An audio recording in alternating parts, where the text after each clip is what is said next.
Hello dear friends, ಇವತ್ತಿನ ವಿಡಿಯೋದಲ್ಲಿ ಒಂದು ಮೋಸ್ಟ್ ಪವರ್ಫುಲ್ ಆದ ಅಮೇಝಿಂಗ್ ರಿಸಲ್ಟ್ ಕೊಡುವಂತಹ ಮ್ಯಾನಿಫೆಸ್ಟೇಷನ್ ಟೆಕ್ನಿಕ್ ಬಗ್ಗೆ ನಾನು ನಿಮಗೆ ಹೇಳ್ಕೊಡ್ತೀನಿ.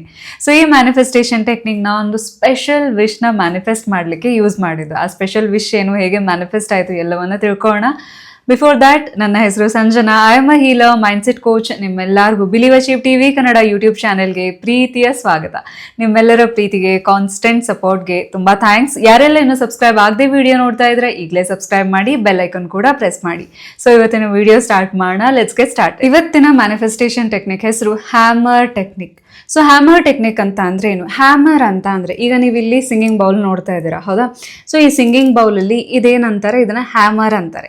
ಪ್ರತಿ ಸಲ ನೀವು ಹ್ಯಾಮರ್ ಇಂದ ಸಿಂಗಿಂಗ್ ಬೌಲ್ಗೆ ಈ ತರ ಬಡ್ದಾಗ ಏನಾಗುತ್ತೆ, ಸೌಂಡ್ ವೇವ್ಸ್ ಪ್ರೊಡ್ಯೂಸ್ ಆಗುತ್ತೆ. ರಿಪೀಟೆಡ್ಲಿ ನಾವು ಹ್ಯಾಮರ್ ಮಾಡ್ತಾ ಇದ್ದಾಗ ಏನಾಗುತ್ತೆ, ಸೌಂಡ್ ವೇವ್ಸ್ ಪ್ರೊಡ್ಯೂಸ್ ಆಗುತ್ತೆ, ಹೀಲಿಂಗ್ ಸೌಂಡ್ ಪ್ರೊಡ್ಯೂಸ್ ಆಗುತ್ತೆ, ಅಥವಾ ಫ್ರೀಕ್ವೆನ್ಸಿ ಚೇಂಜ್ ಆಗ್ತಾ ಹೋಗುತ್ತೆ ಅಂತಾನು ಹೇಳ್ಬೋದು. ಸೌಂಡ್ ವೇವ್ಸ್ ಅಲ್ಲಿ ಹೀಲಿಂಗ್ ಫ್ರೀಕ್ವೆನ್ಸಿ ಇರುತ್ತೆ. ಸೊ ಸುತ್ತಮುತ್ತ ರೂಮಿಂದ ಇರ್ಬೋದು, ನಮ್ಮ ಫ್ರೀಕ್ವೆನ್ಸಿ ಇರ್ಬೋದು, ಎಲ್ಲವೂ ಸೌಂಡ್ ವೇವ್ಸ್ ಥ್ರೂ ಚೇಂಜ್ ಆಗ್ತಾ ಹೋಗುತ್ತೆ, ಹೌದಾ? ಇವತ್ತಿನ ಮ್ಯಾನಿಫೆಸ್ಟೇಷನ್ ಟೆಕ್ನಿಕ್ ಹೆಸರು ಕೂಡ ಹ್ಯಾಮರ್ ಟೆಕ್. ಈ ಒಂದು ಮ್ಯಾನಿಫೆಸ್ಟೇಷನ್ ಟೆಕ್ನಿಕ್ಗೆ ಏನೆಲ್ಲ ಬೇಕು? ಫಸ್ಟ್ ಆಫ್ ಆಲ್ ಒಂದು ಚಿಟ್ ಬೇಕು, ಓಕೆನಾ? ಸೊ ಇದು ಸ್ಟಿಕ್ಕಿ ನೋಟ್ಸ್ ಇರ್ಬೋದು, ಅಥವಾ ಒಂದು ಪೇಪರ್ನ ಪೀಸ್ ಆಗಿರ್ಬೋದು, ಬಟ್ ತುಂಬ ದೊಡ್ಡ ಪೇಜ್ ಅಲ್ಲ, ಒಂದು ಚಿಕ್ಕ ಚೀಟಿ, ಆಯ್ತಾ? ಆ ಚೀಟಿ ಬೇಕು ನಿಮಗೆ. ಆ್ಯಂಡ್ ಒಂದು ಗೋಲ್, ಸ್ಪೆಸಿಫಿಕ್ ಆಗಿ ಯಾವ ಗೋಲ್ನ ನೀವು ಈಗ ಮ್ಯಾನಿಫೆಸ್ಟ್ ಮಾಡಬೇಕು ಅಂತ ಇದ್ದೀರ. ಸೊ ತುಂಬ ಏನಂತಾರೆ, ತುಂಬ ಗೋಲ್ಸ್ ಇದ್ದಾಗ ಒಂದು ಗೋಲ್ ಆ್ಯಸ್ ಇಫ್ ಈಗ ಆ ಗೋಲ್ ನಿಮಗೆ ತಕ್ಷಣಕ್ಕೆ ಪೂರ್ತಿ ಆದರೆ, ಮ್ಯಾನಿಫೆಸ್ಟ್ ಆದರೆ ಬಹಳ ಖುಷಿ ಆಗುತ್ತೆ ಅನ್ನೋ ಗೋಲ್ ಯಾವುದು ಚೂಸ್ ಮಾಡಿ, ಆಯ್ತಾ? ಸೊ ಫಸ್ಟ್ ನಿಮ್ಮ ಹತ್ರ ಒಂದು ಚೀಟಿ ಇರಬೇಕು. ಆ್ಯಂಡ್ ಜೊತೆಗೆ ನಿಮ್ಮ ಯಾವುದಾದ್ರೂ ಒಂದು ಗೋಲ್ ನೆನಪಿಡಿ. ಮಲ್ಟಿಪಲ್ ಡಿಸೈರ್ಸ್ನ ಇಲ್ಲಿ ಯೂಸ್ ಮಾಡೋ ಹಾಗಿಲ್ಲ. ಹೇಗೆ 369 ನೀವು ಒಂದೇ ವಿಶ್ನ ಯೂಸ್ ಮಾಡ್ತಿದ್ರು, ಸೇಮ್ ವೇ ಈ ಟೆಕ್ನಿಕ್ಕಿಗೂ ಅಷ್ಟೇ, ಹ್ಯಾಮರ್ ಟೆಕ್ನಿಕಲ್ಲೂ ಅಷ್ಟೇ, ಒಂದೇ ವಿಶ್ನ ನೀವು ಸೆಲೆಕ್ಟ್ ಮಾಡಬೇಕು. ಫಾರ್ ಎಕ್ಸಾಂಪಲ್, ಈಗ ನಿಮಗೆ ಜಾಬ್ ಸಿಗಬೇಕು ಅಂತ ಅಂದರೆ, ಒಂದು ಜಾಬ್ ಮ್ಯಾನಿಫೆಸ್ಟ್ ಮಾಡಬೇಕು ಅಂತ ಅಂದರೆ, ನೀವು ಯಾವ ರೀತಿ ಅಫರ್ಮೇಷನ್ ಬರಿಬೋದು ಅಂತ ಅಂದರೆ, ಥ್ಯಾಂಕ್ ಯು ಡಿಯರ್ ಯೂನಿವರ್ಸ್, ನನ್ನ ಜಾಬಲ್ಲಿ ನಾನು ಹ್ಯಾಪಿ ಆಗಿದ್ದೀನಿ, ತಿಂಗಳಿಗೆ ನನಗೆ ಇಷ್ಟು ಸಂಬಳ ಬರ್ತಾ ಇದೆ. ಸೊ ನಿಮಗೆ ಈಗ if you want to get married ಅಂತ ಇದೆ, ಮದುವೆ ಆಗಬೇಕು ಅಂತ ಅಂದರೆ, dear universe, thank you so much, I have happy married life. ನನ್ನ ಪಾರ್ಟ್ನರ್ ಜೊತೆ ನಾನು ತುಂಬ ಖುಷಿಯಾಗಿದ್ದೀನಿ, ನನ್ನ ಹಸ್ಬೆಂಡ್ ಜೊತೆ ಅಥವಾ ವೈಫ್ ಜೊತೆ ತುಂಬ ಖುಷಿಯಾಗಿದ್ದೀನಿ, ನನ್ನ ಮ್ಯಾರಿಡ್ ಲೈಫ್ ತುಂಬ ಚೆನ್ನಾಗಿದೆ. ಸೊ ಅಥವಾ ಸ್ಟಡೀಸ್ ಅಂತ ಅಂದರೆ, ಥ್ಯಾಂಕ್ ಯು ಡಿಯರ್ ಯೂನಿವರ್ಸ್, ಈ ಎಕ್ಸಾಮಲ್ಲಿ ನನಗೆ ಇಷ್ಟು ಮಾರ್ಕ್ಸ್ ಬಂತು. ಈಗ ಹೆಲ್ತ್ ವಿಷಯಕ್ಕೆ ಬರೋದಾದರೆ, ನಿಮಗೆ ವೆಯ್ಟ್ ಲಾಸ್ ಆಗಬೇಕು ಅಂತ ಅಂದರೆ, dear universe, thank you so much, ನನ್ನ ವೇಟ್ ಈಗ ಇಷ್ಟ ಆಗಿದೆ, ಇಷ್ಟು ಸೈಜ್ನ ಡ್ರೆಸ್, ಟಾಪ್ ಇರಲಿ, ಟಿ ಶರ್ಟ್ ಇರಲಿ, ನಾನು ಹಾಕ್ತಾ ಇದ್ದೀನಿ, ಥ್ಯಾಂಕ್ ಯು ಸೋ ಮಚ್. ಇದಿಷ್ಟು ಅಫರ್ಮೇಷನ್ ನೀವು ನೋಡಿದಾಗ ಎಲ್ಲಿಯೂ ಕೂಡ ದೊಡ್ಡ ದೊಡ್ಡ ಪ್ಯಾರಾಗ್ರಾಫ್ ಯೂಸ್ ಮಾಡಿಲ್ಲ, ಹೌದಾ?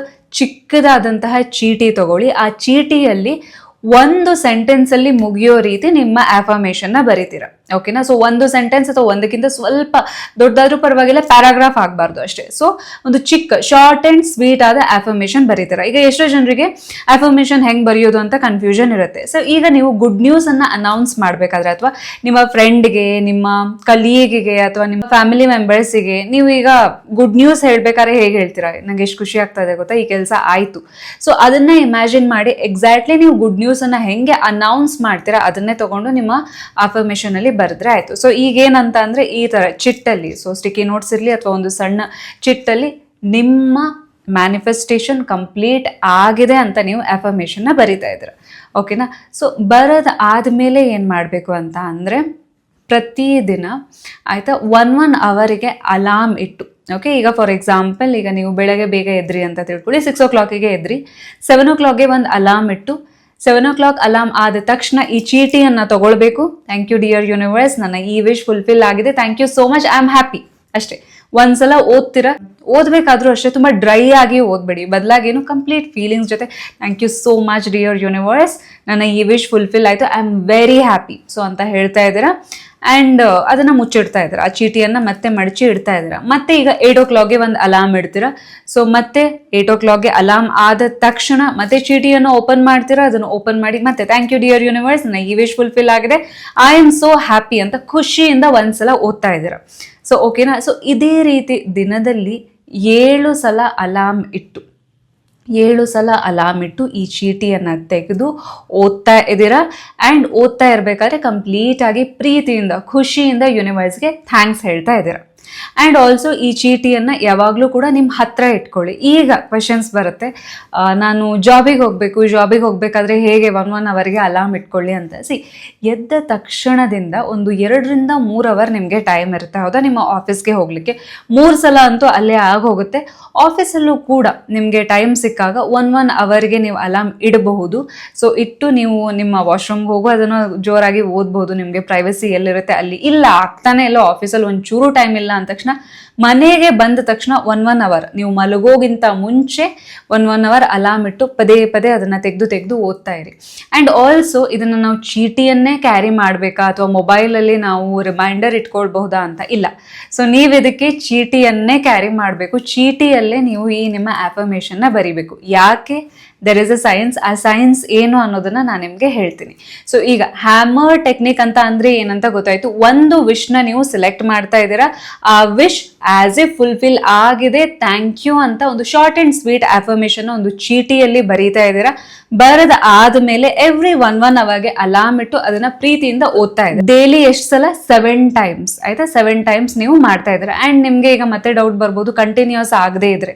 ಈಗ ನಾನು ನಿಮ್ಗೆ ಆಲ್ರೆಡಿ ಹೇಳಿದ್ದೀನಿ, ನೀವು ಮನೆಯಲ್ಲಿ ಈಗ ಆಫೀಸಿಗೆ ಹೋಗೋರಾಗಿದ್ರೆ ನೀವು ಮನೆಯಲ್ಲಿ ಎಷ್ಟು ಟೈಮ್ ಇರ್ತೀರಾ ಅಷ್ಟು ಟೈಮ್ ನೀವು ಓದಬಹುದು. ಆಮೇಲೆ ನೀವು ಆಫೀಸ್ಗೆ ಅಥವಾ ಸ್ಕೂಲ್ಗೆ ಕಾಲೇಜ್ಗೆ ಹೋಗ್ತಾ ಇದ್ದೀನಿ ಅಂದ ತಕ್ಷಣ ಓಕೆ ಫೈನ್, ಸ್ಕೂಲ್ ಮತ್ತೆ ಕಾಲೇಜಲ್ಲಿ ನೀವು ಪದೇ ಪದೇ ಚೀಟಿ ತೆಗೆದು ಓದ್ಲಿಕ್ಕಾಗಲ್ಲ, ಇಟ್ಸ್ ಓಕೆ. ಸೊ ಈಗ ಏನಂತ ಅಂದ್ರೆ ಮನೆಗೆ ಬಂದ ತಕ್ಷಣ ಮೇಕ್ ಶ್ಯೂರ್ 3 ಸಲ ಹೆಂಗೂ ನೀವು ಬೆಳಗ್ಗೆ ಎದ್ದು ನೀವು ಅಲಾರ್ಮ್ ಇಟ್ಟು ಹೇಳಿರ್ತೀರಾ.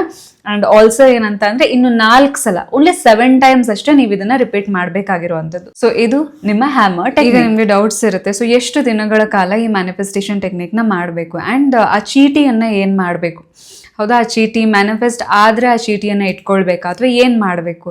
ಆ್ಯಂಡ್ ಆಲ್ಸೋ ಈ ಪ್ರಾಸೆಸ್ಸಲ್ಲಿ ಯಾವಾಗಾದರೂ ಆ ಚೀಟಿ ಏನಾದರೂ ಕಳೆದು ಹೋಗಿಬಿಟ್ರೆ ಸೊ ಏನು ಸೈನ್ ಇದು, ಯೂನಿವರ್ಸ್ನ ಸೈನ್ ಏನು? ಸೊ ಇವೆಲ್ಲ ಕ್ವೆಶನ್ಗೆ ನಾನು ನಿಮಗೆ ಲಾಸ್ಟಲ್ಲಿ ಆನ್ಸರ್ ಮಾಡ್ತೀನಿ.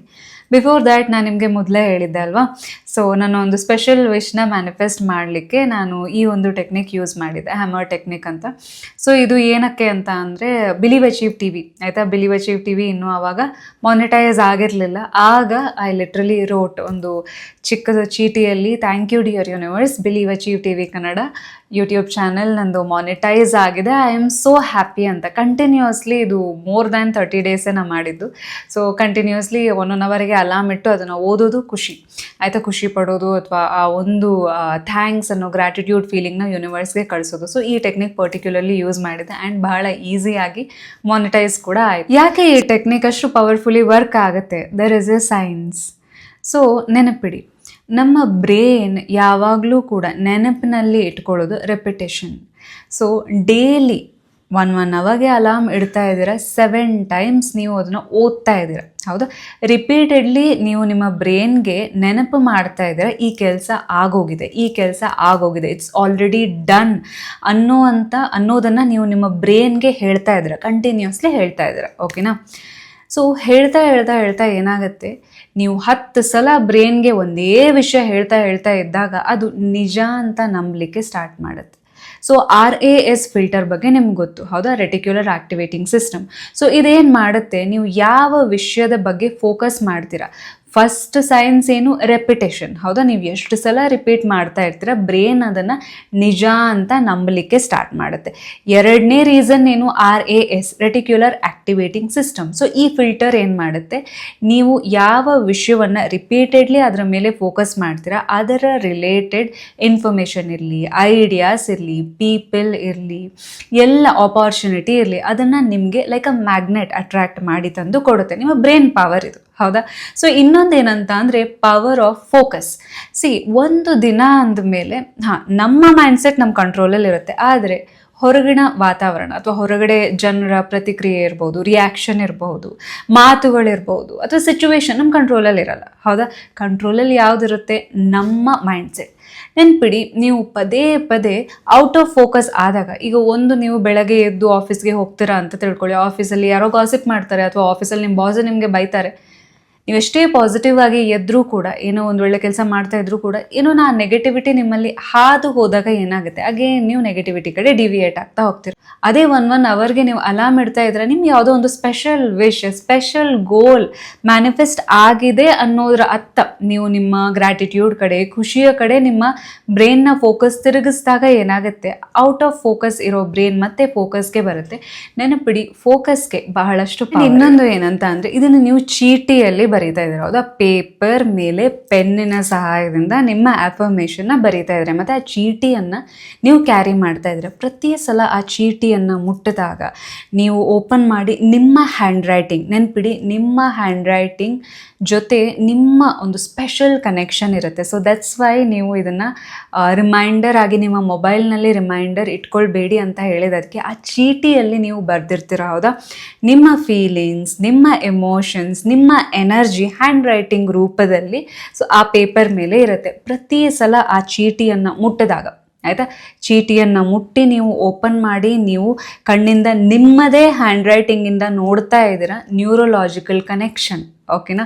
ಸೊ ನಿಮ್ಮ ಬ್ರೈನ್ಗೆ ಇದು ನಂದು, ನಾನು ಬರೆದಿರೋ ಅಂಥದ್ದು, ಇದು ಆಲ್ರೆಡಿ ಡನ್, ಆ ನಂಬಿಕೆ ಇರಲಿ, ಆ ನ್ಯೂರೋಲಾಜಿಕಲ್ ಕನೆಕ್ಷನ್ ಪವರ್ಫುಲಿ ಬಿಲ್ಡ್ ಆಗ್ತಾ ಹೋಗುತ್ತೆ. ಇನ್ನೊಂದು ಸ್ಪೆಷಲ್ ರೀಸನ್ ಏನು ಅಂತ ಅಂದರೆ, ನೀವು ದಿನದಲ್ಲಿ ಇದನ್ನು ಎಷ್ಟು ಸಲ ರಿಪೀಟ್ ಮಾಡ್ತಾ ಇದ್ದೀರಾ? 7 ಸಲ ರಿಪೀಟ್ ಮಾಡ್ತಾ ಇದ್ದೀರಾ, ಹೌದಾ? ಸೊ ನೀವೀಗ ರೇನ್ಬೋ ಅನ್ನು ಅಥವಾ ಕಾಮನ ಬಿಲ್ಲನ್ನು ನೋಡಿರ್ತೀರ. ಕಾಮನ ಬಿಲ್ಲಲ್ಲಿ, ರೇನ್ಬೋ ಅಲ್ಲಿ ಎಷ್ಟು ಕಲರ್ಸ್ ಇದೆ? 7 ಸ್ವರಗಳು, 7 ಸ್ವರಗಳು, ಹೌದಾ? ಒಂದು ವೀಕಿಗೆ 7 ಡೇಸ್ ಇದೆ. ಸೊ ಈ ನಂಬರ್ 7 ಏನಿದೆ, ಇದು ಯಾವಾಗಲೂ ಕೂಡ ಒಂದು ಸ್ಪೆಷಲ್ ಫ್ರೀಕ್ವೆನ್ಸಿಯನ್ನು ಕ್ಯಾರಿ ಮಾಡುತ್ತೆ. ಇದು ನಮ್ಗೆ ಯಾವಾಗಲೂ ಕೂಡ ಬಿಗ್ ಪಿಕ್ಚರ್ ಮೇಲೆ ಫೋಕಸ್ ಮಾಡು ಅನ್ನೋದನ್ನು ಹೇಳ್ತಾ ಹೋಗುತ್ತೆ. ಈಗ ನಮ್ಮ ದಿನನಿತ್ಯದ ಲೈಫಲ್ಲಿ ನಾವೆಲ್ಲ ಸ್ಟ್ರಗಲ್ ಮೇಲೆ ಫೋಕಸ್ ಮಾಡ್ತಾ ಇರ್ತೀವಿ, ಹೌದಾ? ಒಂದು ಸಣ್ಣ ಪ್ರಾಬ್ಲಮ್ ಬಂದರೆ ಸಾಕು, ಸೊ ಬೇಜಾರು ಮಾಡಿಕೊಂಡು ತಲೆ ಮೇಲೆ ಆಕಾಶ ಬಿದ್ದೋರ್ ಥರ ಕೂತಿರ್ತೀವಿ, ನೋ, ಹೌದಾ? ಸೊ ನೀವು ಯಾವಾಗ ಬಿಗ್ ಪಿಕ್ಚರ್ ಮೇಲೆ ಫೋಕಸ್ ಮಾಡ್ತೀರ, ಈ 7 ಟೈಮ್ಸ್ ಏನಿದೆ, ಆ ಒಂದು ಟ್ರಾನ್ಸ್ಫಾರ್ಮೇಷನ್ ಇರಲಿ, ಗುಡ್ ಲಕ್ ಇರಲಿ, ಅಬಂಡೆನ್ಸ್ ಇರಲಿ, ಈ ಒಂದು ಫ್ರೀಕ್ವೆನ್ಸಿಯನ್ನು ಆಕ್ಟಿವೇಟ್ ಮಾಡುತ್ತೆ. ಆ್ಯಂಡ್ ಆಲ್ಸೋ ನೀವು ಪ್ರತಿ ಸಲ ಚೀಟಿಯನ್ನು ನೋಡಿದಾಗ ನೀವೇನಂತ ಇದ್ದೀರಾ? ಥ್ಯಾಂಕ್ ಯು, ಹೌದಾ? ಥ್ಯಾಂಕ್ ಯು, ನನ್ನ ವಿಶ್ ಆಲ್ರೆಡಿ ಫುಲ್ಫಿಲ್ ಆಗಿದೆ. ಇದರಿಂದ ನೀವೇನು ಮಾಡ್ತಾ ಇದ್ದೀರಾ? ನಿಮ್ಮ ಟೆನ್ಷನ್, ಡೌಟ್, ಹೆಂಗಪ್ಪ ಆಗುತ್ತೆ ಇದು ಅನ್ನೋದನ್ನ ಎಲಿಮಿನೇಟ್ ಮಾಡ್ತಾ ಇದ್ದೀರಾ. ಆ್ಯಂಡ್ ಆಲ್ಸೋ ಈ ಎಲ್ಲ ಮ್ಯಾನಿಫೆಸ್ಟೇಷನ್ ಟೆಕ್ನಿಕ್ ಏನಿದೆ, ಎಲ್ಲೂ ಕೂಡ ನಿಮಗೆ ಕೆಲಸ ಮಾಡಬೇಡಿ, ಸುಮ್ಮನೆ ಕುತ್ಕೊಳ್ಳಿ, ಬಟ್ ಚೀಟಿ ತೆಗೆದು ಓದ್ತಾ ಇರಿ, ಮ್ಯಾನಿಫೆಸ್ಟ್ ಆಗುತ್ತೆ ಅನ್ನೋದ್ರ ಸಂಕೇತ ಅಲ್ಲ. ಸೊ ಏನಂತ ಅಂದರೆ, ನೀವು ಪ್ರತಿ ಸಲ ನೀವು ಕೆಲಸ ಮಾಡ್ತಾ ಇರ್ತೀರ, ಬಟ್ ಡೌಟಲ್ಲಿ ನೀವು ಕೆಲಸ ಮಾಡ್ತಾ ಇರ್ತೀರ, ಎಫರ್ಟ್ ಹಾಕ್ತಾ ಇರ್ತೀರ, ಒಂದು ರೀತಿ ಬೇಜಾರಲ್ಲಿ ಅಥವಾ ಕನ್ಫ್ಯೂಷನ್ಲಿ, ಆ ಕನ್ಫ್ಯೂಷನ್, ಡೌಟ್, ಭಯ ಎಲ್ಲವನ್ನ ನಿಮ್ಮ ಎನರ್ಜಿ, ನಿಮ್ಮ ಫ್ರೀಕ್ವೆನ್ಸಿಯಿಂದ ಡಿಲೀಟ್ ಮಾಡಿ ಒಂದು ಪಾಸಿಟಿವ್ ಎನರ್ಜಿ, ಒಂದು ಹೈ ಎನರ್ಜಿ ಒಟ್ಟಿಗೆ ಬೇಗ ನಿಮ್ಮ ಕನಸನ್ನು ನನಸು ಮಾಡಲಿಕ್ಕೆ ನಿಮಗೆ ಈ ಒಂದು ಮ್ಯಾನಿಫೆಸ್ಟೇಷನ್ ಟೆಕ್ನಿಕ್ ಹೆಲ್ಪ್ ಮಾಡುತ್ತೆ. ಸೊ ಈಗ ಹಾಗಾದರೆ ಎಷ್ಟು ದಿನ ಇದನ್ನು ಮಾಡಬೇಕು?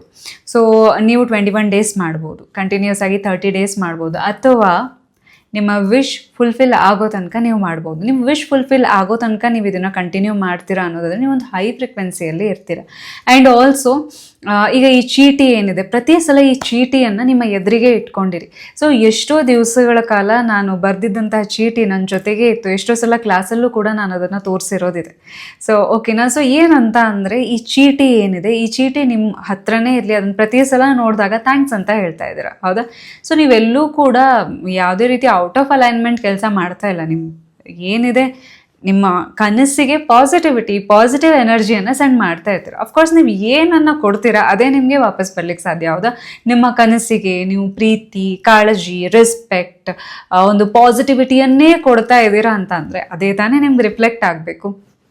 ಸೊ ಈಗ ಹಂಗಂದರೆ ಇದನ್ನು ನೀವು ಎಷ್ಟು ಸಲ ಮಾಡ್ಬೋದು? 21 ಡೇಸ್ ಮಾಡ್ಬೋದು. 21 ಡೇಸ್ ಒಳಗಡೆನೇ ಮ್ಯಾನಿಫೆಸ್ಟ್ ಆಯಿತು ಅಂತ ಅಂದರೆ ಆ ಚೀಟಿ ನಿಮ್ಮ ಹತ್ರನೇ ಇರಲಿ, ಆಯಿತಾ? ಸೊ ಪ್ರತಿ ಸಲ ನೀವು ಆ ಚೀಟಿಯನ್ನು ನೋಡಿದಾಗ, ಓಕೆ, ಇದನ್ನು ನಾ ಮ್ಯಾನಿಫೆಸ್ಟ್ ಮಾಡಿದ್ದು, ನಾನು ಪಾಸಿಟಿವ್ ಮೈಂಡ್ಸೆಟ್ಟಲ್ಲಿಟ್ಟು ನೀಟಾಗಿ ಕೆಲಸ ಮಾಡಿ ಮ್ಯಾನಿಫೆಸ್ಟ್ ಮಾಡಿರುವಂಥದ್ದು ಅನ್ನೋ ನಿಮಗೆ ನಿಮ್ಮ ಪವರ್, ನಿಮ್ಮ ಕ್ರಿಯೇಟಿವ್ ಪವರ್ ಬಗ್ಗೆ ನಿಮಗೆ ಒಂದು ರೀತಿ ಕಾನ್ಫಿಡೆನ್ಸ್ ಇನ್ನೂ ಜಾಸ್ತಿ ಆಗುತ್ತೆ, ಮತ್ತು ಇನ್ನೂ ಬೇರೆ ಬೇರೆ ವಿಷಯನ ಮ್ಯಾನಿಫೆಸ್ಟ್ ಮಾಡಲಿಕ್ಕೆ ನಿಮಗೆ ಹೆಲ್ಪ್ ಆಗುತ್ತೆ. ಸೊ ಇದಿಷ್ಟು ಆಯಿತು. ಆ್ಯಂಡ್ ಆ ಚೀಟಿ ಕಳೆದೋಗ್ಬಿಟ್ರೆ ಏನು ಅಂತ ಏನೂ ಇಲ್ಲ. ಯೂನಿವರ್ಸ್ ಯಾವತ್ತೂ ಕೂಡ ನೆನಪಿಡಿ, ಯೂನಿವರ್ಸ್ ನಿಮಗೆ ಯಾವಾಗಲೂ ನೆಗೆಟಿವ್ ಸೈನ್ ಕೊಡಲ್ಲ, ಆಯಿತಾ? ನಿಮ್ಮದು ವಿಶ್ ಫುಲ್ಫಿಲ್ ಆಗಲ್ಲ ಅಂತ ಹೇಳಿ ಆ ಚೀಟಿಯನ್ನು ಕಳೆದು ಹಾಕ್ಕೊಂಡು ಯೂನಿವರ್ಸ್ ಏನೋ ಮಾಡೋದು ಹಾಗೆಲ್ಲ ಮಾಡಲ್ಲ. ಬದಲಾಗೇನು, ಇನ್ನೊಂದು ಚೀಟಿ ತೊಗೊಳ್ಳಿ, ಅದರಲ್ಲಿ ಮತ್ತೆ ಬರೀರಿ, ಮತ್ತೆ ಕಂಟಿನ್ಯೂ ಮಾಡಿ. ಅಷ್ಟೇ, ಮತ್ತಿನ್ನೇನು ಇಷ್ಟು ಹ್ಯಾಮರ್ ಟೆಕ್ನಿಕ್ ಬಗ್ಗೆ. ಸೊ ಯಾರೆಲ್ಲ ಈ ಹ್ಯಾಮರ್ ಟೆಕ್ನಿಕ್ನ ನಿಮ್ಮ ಲೈಫ್ನಲ್ಲಿ ಅಳವಡಿಸ್ಕೊಳ್ಳಿಕ್ಕೆ ರೆಡಿ ಇದ್ದೀರಾ, ಮ್ಯಾನಿಫೆಸ್ಟ್ ಮಾಡಲಿಕ್ಕೆ ರೆಡಿ ಇದ್ದೀರಾ, ಖಂಡಿತವಾಗಿಯೂ ಕಮೆಂಟ್ ಸೆಕ್ಷನಲ್ಲಿ ತಿಳಿಸ್ಬೋದು. ಇವತ್ತಿನ ವಿಡಿಯೋ ನಿಮಗೆ ಹೇಗೆ ಅನಿಸ್ತು ಅಂತಲೂ ತಿಳಿಸ್ಬೋದು. Thanks for watching.